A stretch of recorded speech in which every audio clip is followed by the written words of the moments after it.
بسم الله الرحمن الرحيم هذا سؤال شيء ودي سيدة وجسوا دواده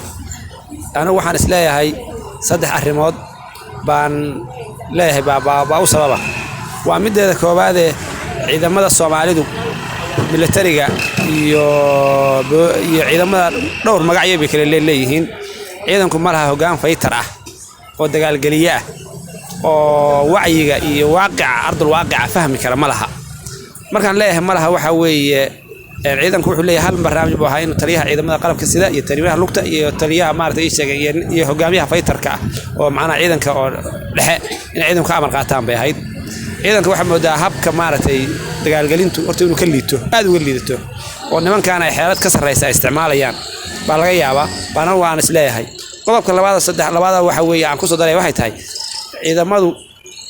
nimanka aqeeda ku dagaalamayaan ciidanku ku dagaalamayaan aqeedo oo ma ku dagaalamayaan wax la aqeeda ku dagaalamayaan waa ciidan nin ka amarsi wahaya oo markuu dhaqaaqayo markuu fariisanaya ay rintaas laftigeedu waa dhibaato kale qodobka saddexaad oo aan leeyahay waa ugu soo daraysa ciidamada waxa halaagiyay oo dhibaatada ku sameeyay hadee qofku naftiisa inuu halaago wax ka xun ma laha dambi weyn ويجوا عدوي جوجا وعدو لا دجالهم واحد عبها هي المخدرات كي قاتكي واحد عنيا تذكي مسؤولية عن لها أو هوشان أو أمر كان وحن لهانا أو دولة عيدا كل شقين لهانا ده واحد وكفي سنة يا مركب واحد وأرهن دنبئة أو تذكي عيدا كي مخدرات اللي قدرت شيء هذين كسحنا يان عدو جاي معنا وبربرينيا وقحنا يا والله يا محا 10 لو قبرنا محا 10 لو قبرتها واحد والله تغير لها والله ترى مدحو dadkii waa u soo furay waa loo soo furayba qaadki wixii macana waxa qorigi iyo xabadii iyo wixii waa la isku dhiibay waxa la qorigaan xabadaan qaadkaan cunbaalay marsi asaga loo diraa baarinta loo sameeyay marka dadka dambigaas ku kacaya ama cid doonaan baha in sharciga la horgeeyaan uu qaba mas'uuliyadda yaa iskale mataliyaasha ciidamada madaxda ugu sareysa iskale dambiga ugu weyn iskale waxa koow iskale ra'iisul wasaaraha iyo madaxweynaha iyo waxa weeye sheegeen baaskale lambarka ayaga askale laana maxay yaray cadawgiina waxay dalkina dagaal bay galiyeen ciidankiina waa dayaceen maanta gobolka Banaadir ayaa la galay al-shabaab muddo saacado ka dagaalamayeen inkastoo la soo afjiray maxaa sawir ay muujinaysaa in weerarka noocaas ay kala geysan karaan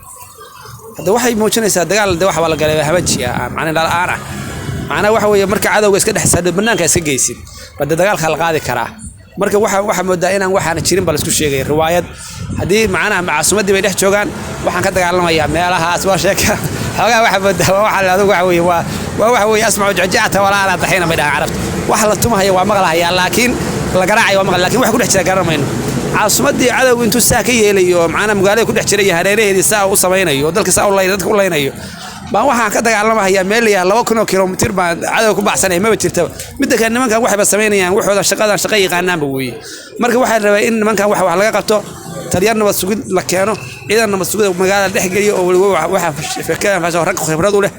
waxa weeye sheegan ama la sameeyo niman aqoonta ku dagaalamay sida ahlus sunna wal jamaa la dagaalka loo daba fariisto oo dawladdu ciidanka ma naga fariisto oo saas waa qabaaba